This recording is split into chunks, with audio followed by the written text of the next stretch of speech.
ઘણા સમયથી અમદાવાદમાં જે ઘડીની રાહ જોવાઈ રહી હતી તેનો અંત આવ્યો છે। વાત કરીએ તો દર વર્ષે જાન્યુઆરીમાં અમદાવાદ મ્યુનિસિપલ કોર્પોરેશન દ્વારા ફ્લાવર શોનું આયોજન કરવામાં આવતું હોય છે, જેમાં દેશ વિદેશથી પર્યટકો મોટી સંખ્યામાં અલગ અલગ સ્કલ્પચરના જે ફ્લાવર છે તે જોવા માટે આવતા હોય છે। ને જે આંતરરાષ્ટ્રીય ફ્લાવર શો 2025ના આજથી પ્રારંભની શરૂઆત થઈ છે, જેમાં મુખ્યમંત્રી ભૂપેન્દ્ર પટેલ દ્વારા ફ્લાવર શોનું ઉદ્ઘાટન કરવામાં આવ્યું છે।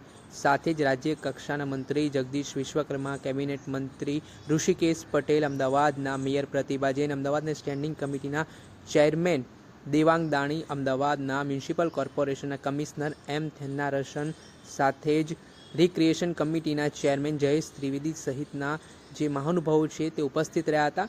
આ જે ફ્લાવર શો છે તે જનતા માટે આજથી ખુલ્લો મૂકવામાં આવ્યો છે, તેને લઈને મુખ્યમંત્રી ભૂપેન્દ્ર પટેલે પણ ફ્લાવર શોમાં જે અલગ અલગ થીમ પ્રતિકૃતિઓ છે તે નિહાળી હતી ને ત્યારબાદ તેમણે આ ફ્લાવર શો જનતા માટે ખુલ્લો મૂક્યો હતો। અને આ સંદર્ભમાં રિક્રિએશન કમિટીના ચેરમેન જયેશ ત્રિવેદીનું પણ નિવેદન સામે આવ્યું છે। ત્યારે આજથી શરૂ થનાર જે ફ્લાવર શો છે તે કેટલા દિવસ ચાલવાનો છે, ટિકિટને લઈને કયા પ્રકારની વ્યવસ્થા છે ને લોકો મોટી સંખ્યામાં ફ્લાવર શોમાં જ્યારે એન્ટ્રી લે તો કોર્પોરેશન પાસે કયા પ્રકારની વ્યવસ્થાઓ છે તેને લઈને શું કહી રહ્યા છે તે સાંભળી લો। પ્રારંભ થયો, કેટલા પ્રકારના ફૂલો, કેટલા દિવસ સુધી આયોજન ને ખાસ શું ટિકિટનો દર નક્કી કરાયો છે?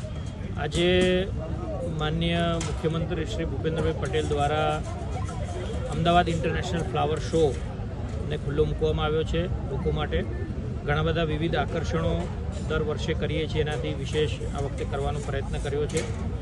સવારે 9થી રાત્રે 10 વાગ્યા સુધી આ ખુલ્લો રહેશે।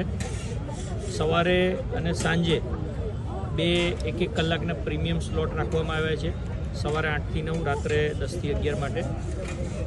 આ ઉપરાંત જે અલગ અલગ સ્કલ્પચર છે, લગભગ 20થી વધુ પ્રકારના સ્કલ્પચર જે મૂક્યા છે, એમાં QR કોડ મૂક્યા છે। QR કોડને સ્કેન કરતાં ગુજરાતી, હિન્દી, ઇંગ્લિશની અંદર ઓડિયો દરેકના મોબાઈલમાં વાગશે અને એ સાંભળીને એનું વર્ણન એ સાંભળી શકશે।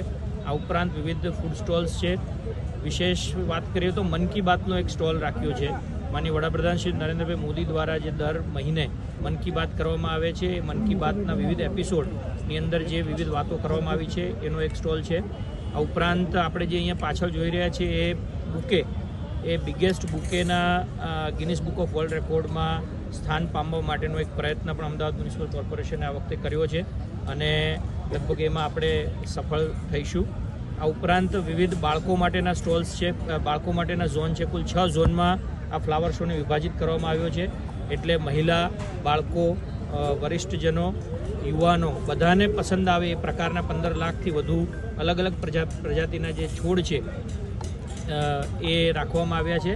અને આ વખતે આ પ્રકારની વ્યવસ્થા કરી અને ચોક્કસ એવું છે કે ભાઈ લોકોને આ વખતનો અમદાવાદ ઇન્ટરનેશનલ ફ્લાવર શો જે છે એ પસંદ આવશે। કે ટિકિટનો દર શું નક્કી કરાયો છે? અને અમદાવાદ મ્યુનિસિપલ કોર્પોરેશનના રિક્રિએશન કમિટીના ચેરમેન જયેશ ત્રિવેદી તેમણે મામલે નિવેદન આપ્યું છે અને સાથે જ ગુજરાત સરકારના મંત્રીમંડળના મંત્રીઓ છે તેમજ અમદાવાદ મ્યુનિસિપલ કોર્પોરેશનના સત્તા પક્ષના નેતાઓ છે તેઓ દ્વારા આ જે ફ્લાવર શો જે ખુલ્લો મૂકવામાં આવ્યો છે અને જે અલગ જ થીમ ઉપર આ વખતે ફ્લાવર શો મુકાયો છે તેને લઈને પણ અનેક પ્રકારની ચર્ચાઓ ચાલી રહી છે। વાત કરવામાં આવે તો આ વખતે અલગ અલગ વ્યવસ્થાઓ પણ જે મુલાકાતીઓ ફ્લાવર શોની મુલાકાત લેવા માટે આવવાના છે તેમના માટે કરવામાં આવી છે।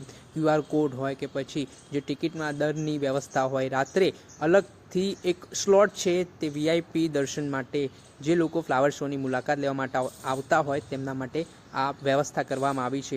ત્યારે જોવાનું રહ્યું કે આ વખતે ગત વર્ષની સરખામણીએ કેટલા ટકા વધારે માત્રામાં લોકો નોંધાય છે, કેમ કે ગત વર્ષે 20 લાખથી વધુ લોકોએ ફ્લાવર શોની મુલાકાત લીધી હતી ને આ વખતે એવું એક અંદાજો માનવામાં આવી રહ્યો છે કે 20 લાખ કરતાં વધારે લોકો છે તે ફ્લાવર શો અમદાવાદમાં આવશે અને રેકોર્ડ બ્રેક લોકોની હાજરી નોંધાઈ શકે છે। ત્યારે જોવાનું રહ્યું કે અમદાવાદીઓ છે તે તેમના ઘર આંગણે જે અવસર આવ્યો છે 24 તારીખ સુધી આ ફ્લાવર શો ચાલવાની વાત છે, પરંતુ જો લોકોનો સારો પ્રતિસાદ મળશે તો આ ફ્લાવર શોને આગળ પણ વધારવામાં આવશે તેવું કહેવાય રહ્યું છે। ત્યારે કઈ રીતનો પ્રતિસાદ અમદાવાદીઓ તેમજ જે બહારથી આવતા, દેશ વિદેશથી આવતા પર્યટકો છે તેમનો મળે છે તે જોવું રહ્યું। દર્શક મિત્રો, એન કવરેજ ન્યૂઝને આપ લાઇક કરી લો, સબસ્ક્રાઇબ કરી લો અને શેર કરવાનું ભૂલતા નહીં।